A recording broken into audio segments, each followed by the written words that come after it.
Like I said, it's the day after I filmed my last video. I'm back out here at low tide. It's negative 1.2 today at 5 o'clock. If you see the sun, it's up there. And I've got about a palm length and a half. So I've got about an hour and a half left of sunlight. If you didn't know, that's a quick, easy way to give a rough estimate of how much sunlight you have left, how many palm lengths you have between the sun and the horizon. I've got my poke pole and a 2-watt bait holder hook, pieces of squid. I'm gonna find me a hole, poke my pole in the hole, and pull out a big old monkey face eel. And cook it.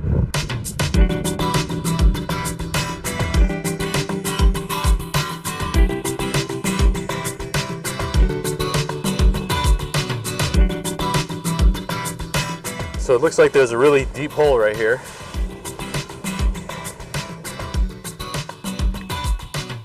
Oh look, I'm getting a bite already, or it might be a crab, I can't tell. Oh no, something's hitting it.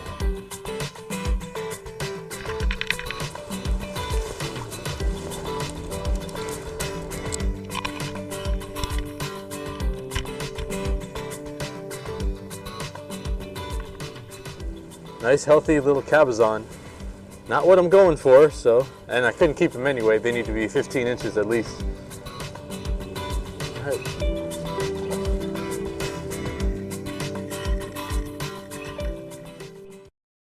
Can you see the fish?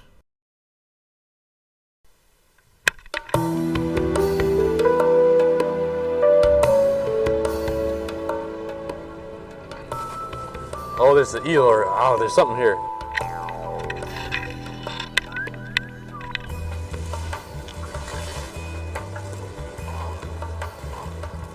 I don't know if you saw that, but that was an eel.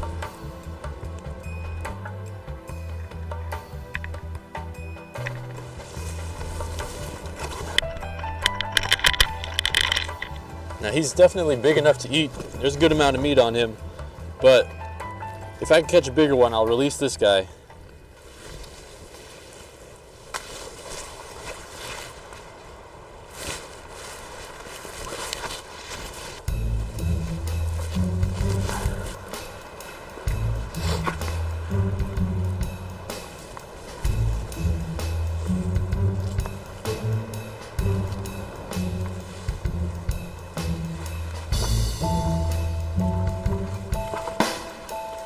I was just about to give up. Look, the sun's setting, and if it gets dark out here and you get stuck on these rocks, it's really hard to make your way back. It's cold out here. You see my nose is running. But yeah, I was just about to leave, and I figured it's too difficult to film, set up the cameras, adjust the tripod, so I just decided to go around and try to poke pole, and looks like I can release this little guy. He's breathing. These guys have the ability to breathe outside of the water for a long time, so it's getting some color back to him. I'll throw him back so he can live under this rock here. He'll swim around. All right, so I released that guy because I caught this one. Take a look.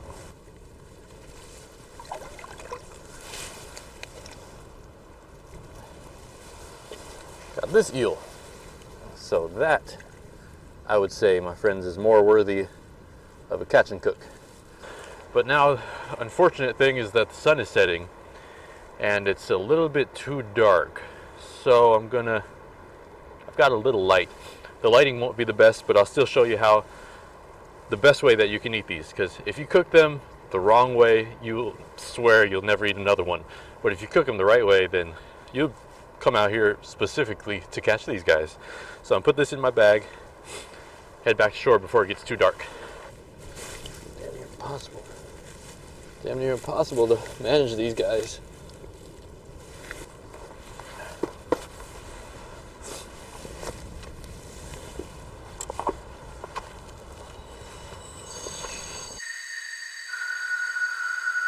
Alright, so like I said, first thing that you want to do before you do anything else is just kill it. And you know, this is going to be your meal, so do it respectfully and fast. So just lay it on its side like this, and then with a heavy rock or a hammer or something right on the head, one time, knock it out, and then do it again just to finish the job.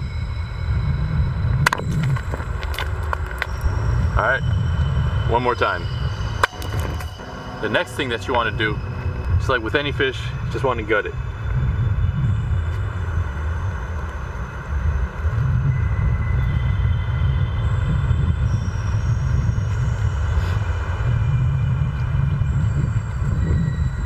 Split it up to the gills, take out anything from inside his body like this.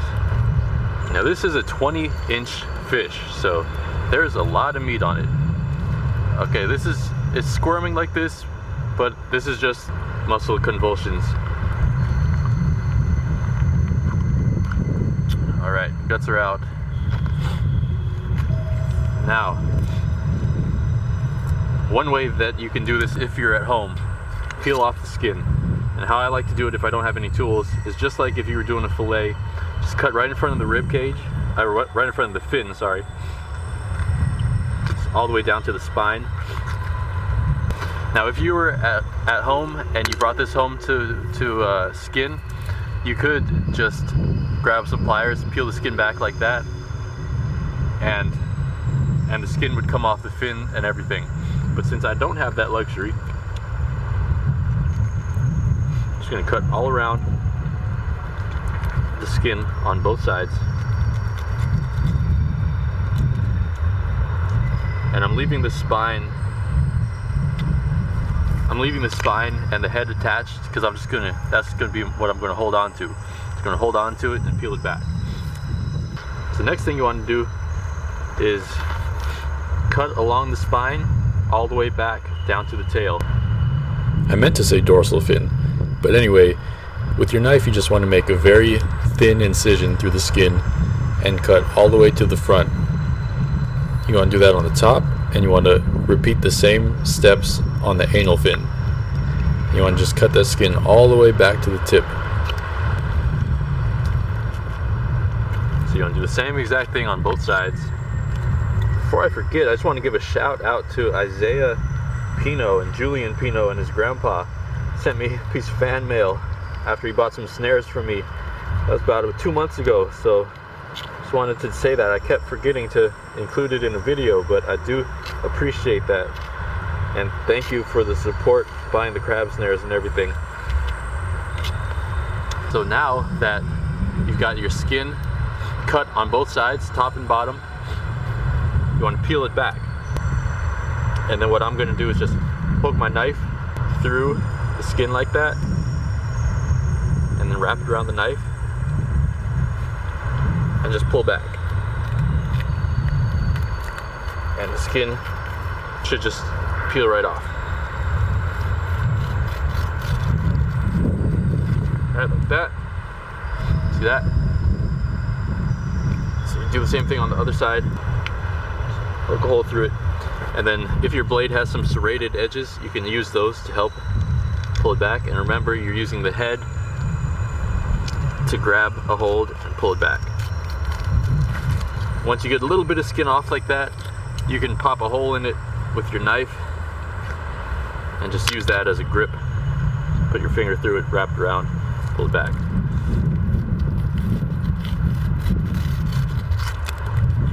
Alright, so this is what we have so far. Skin is off. 2 nice fat pieces of meat right here. So when you're making a fillet, it doesn't really matter if you have a fillet knife or not. You could do it with a hand folding knife just as well. You just got to take your time.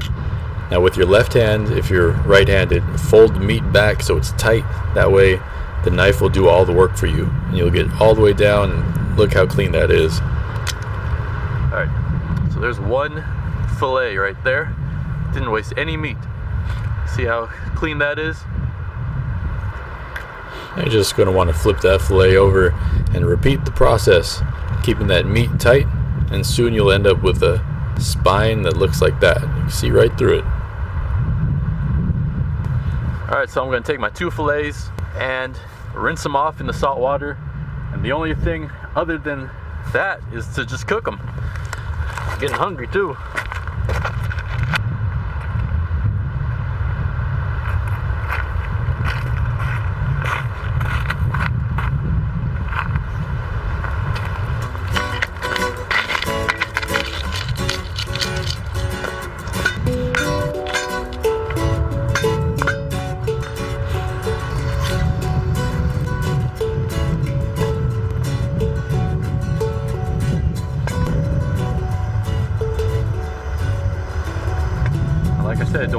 too hot. So I'm just gonna flip the fish a few times.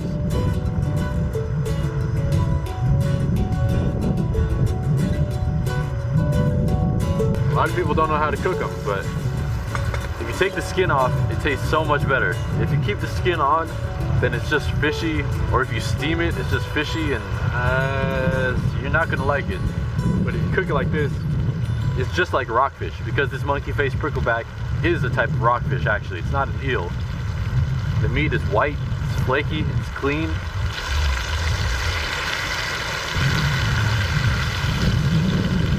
So this knife that I used to fillet the monkey face eel, I got it from Gus's Tackle on 38th and Balboa. She sells it for $6. Can you believe that?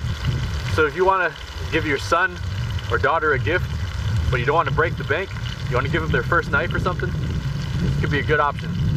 $6. Or if you're the son and you want to give it to your dad, $6. I don't know how she makes a profit selling these for $6, but pretty good quality, you know? All right, this piece is done now.